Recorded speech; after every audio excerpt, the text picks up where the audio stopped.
What is up, YouTube? It's your boy SKFC back here with another video. Today we're going to be talking about one Kylian Mbappe. Obviously, Mbappe is one of the most well-known figures in modern football. He's a guy that has won World Cups. He's won league titles with underdogs. He's scored hat tricks in World Cup finals. So, he's someone that's done a lot in a relatively young career. Now, the reason why we're going to be talking about him is kind of what he has done at Madrid so far, and specifically in this calendar year. I think it's kind of been one of those things where it's been severely overlooked, and I can kind of understand why, because I feel like in certain sense, people kind of project these negative feelings towards him due to the way he left PSG, the fact that PSG couldn't win a Champions League with him, Messi, and Neymar. The fact that PSG did end up winning a Champions League the year after he left, right? Madrid won a Champions League the year prior to him coming. He hasn't won a trophy at Madrid yet. So there are a lot of things to levy at Mbappe, fairly or unfairly. And that kind of really peppers the way people talk about his Madrid career so far.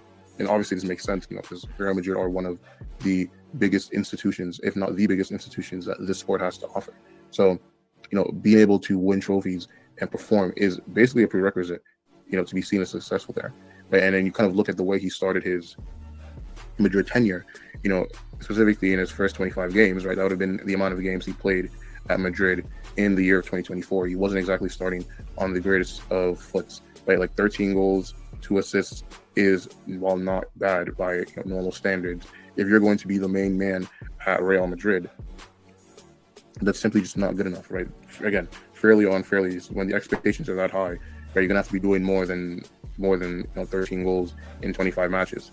However, one of the things that isn't really talked about is the fact that Mbappe was starting to turn this around, even towards the end of 2024, right? And then you kind of go into 2025, and he kind of just takes his goal scoring to a whole nother level.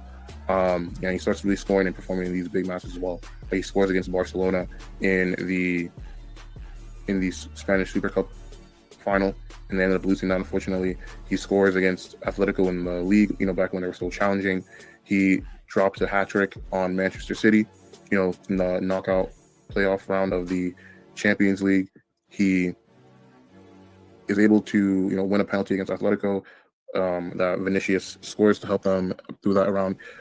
He doesn't show up against Arsenal, which is definitely something that would have to be a black mark against him this season. But he scores in the Copa del Rey final. He scores a hat trick against Barcelona, and unfortunately, Madrid still end up losing both of those matches. So you kind of get to this point now where Mbappe is starting to show up. He is starting to play to that expectation, but unfortunately, the trophies aren't coming, and especially in in this market, and how football fans are, right? That's kind of what is focused on, is the fact that you may be scoring all these goals now, but what is that really doing for your team? And unfortunately,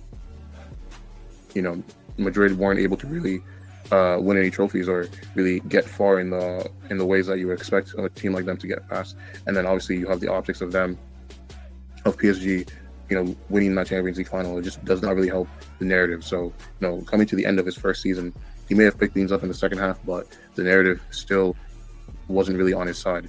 And then you kind of go into, this season where Mbappe has really, really been on his P's and Q's. Like, the guy's out here, as of right now, it's December 16th. The guy is freaking 27 goals, 4 assists in his first 25 games for this season, which, is definitely a much bigger contrast to the 13 he had in his first 25 games last season, right? And the guy has been showing up in all the ways that you would want him to. Goals against Barcelona in that 2-1 win, scores against Atletico Madrid, and unfortunately they lose 5-2 in that game. So he has been showing up, in the big matches this time. And the reason why I really want to make this video is because, Madrid are going to go this calendar year trophyless. That's just the unfortunate reality if you're a Real Madrid fan.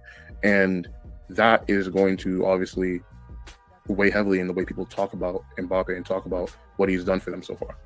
And what people also don't realize is that the guy's goal scoring, the way he's been able to keep that momentum going from the end of last season, is gone to a point now where the guy has reached fourth, in terms of goals scored in a calendar year for the 21st century.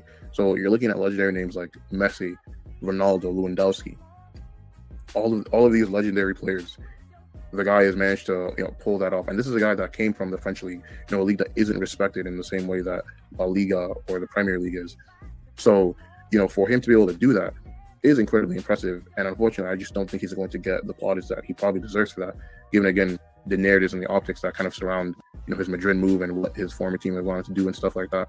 And then obviously you kind of look at how Madrid have been this season. There's been a lot of talk with Xabi Alonso and him not being able to get the best out of the players and all that kind of stuff. And right now you're kind of looking at where Madrid are in the La Liga table. It's not looking great for them at the moment. Obviously, there's still time for them to turn it around, but right now it's not looking like La Liga is going to be in their favor again this season. So you already know the narrative is going to be, if they don't end up winning the La Liga or the Champions League, that Mbappe's been there for 2 years, no trophies, which is very also similar to kind of what Cristiano Ronaldo was dealing with in his first 2 seasons at Real Madrid too. People forget that, right? The first 2 seasons he was there, the only thing he had to his name was a Copa del Rey, right? Barcelona and Messi had gone on, won the league title both times, ended up winning the Champions League again, against, that Manchester United team. So, obviously Ronaldo was still putting up elite numbers, but they're in a very, very similar situation right now. But I really just want to at least give him his plaudits for this specific calendar year, because again, I don't see people really like giving that narrative out. And yeah, that was kind of it for this video. I really want to talk about what he's done this calendar year. The big games he showed up in, kind of what he's done from a statistical standpoint. But yeah, let me know what you guys think in the comment section below. Did you guys realize he had scored that many goals this calendar year? What are your thoughts so far? Also, please don't forget to leave a like, subscribe to the channel, and most importantly of all, remember to have a good day.